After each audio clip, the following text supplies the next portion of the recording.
અમદાવાદ ખાતે European union consultancy દ્વારા study in France વિષય પર સેમિનારનું આયોજન કરવામાં આવ્યું, જેમાં સમગ્ર ગુજરાતમાંથી 50થી વધારે લોકોએ ભાગ લીધો.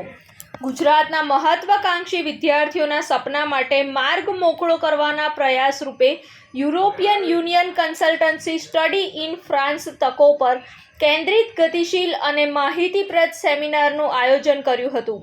આ ઇવેન્ટ વ્યક્તિગત અને વ્યવસાયિક વિકાસ માટે ઘણી તકોને આવકારે છે. આ સેમિનારમાં સ્ટડી ઇન ફ્રાન્સ પર ધ્યાન કેન્દ્રિત કરાયું હતું, જ્યાં management, digital marketing, IT, HR જેવા જુદા જુદા અભ્યાસક્રમ ઉપલબ્ધ છે. આ સેમિનારમાં ગેસ્ટ સ્પીકર તરીકે Lyon Institute for Geostrategy and Multicultural રિલેશન્સના Asia division head Luhit Sharma ઉપસ્થિત રહ્યા હતા. ગુજરાતમાં મોટા પાયે આયોજિત આ પ્રથમ ઓપન ફ્રી સેમિનાર હતો.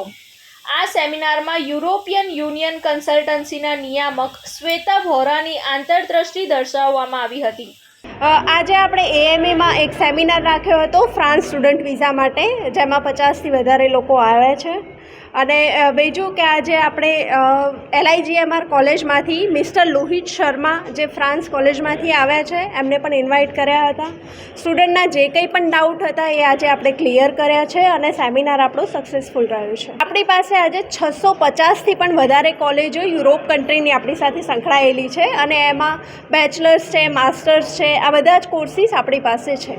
આપણા તરફથી એમને ફંડિંગ આસિસ્ટન્ટ આપવામાં આવે છે, જોબ આસિસ્ટન્ટ આપવામાં આવે છે, એમના ઇન્ટરવ્યૂની પ્રિપેરેશન કરાવવામાં આવે છે અને એમને ઇનકેસ જો સેમિનારમાં જો એ લોકો એડમિશન કરે છે તો એ લોકોને એપ્લિકેશન ફીસ જે હોય છે એમાં પણ 50% ઓફ આપવામાં આવે છે. અત્યાર સુધી આપણે 550થી પણ વધારે સ્ટુડન્ટ યુરોપમાં મોકલી ગયા છીએ.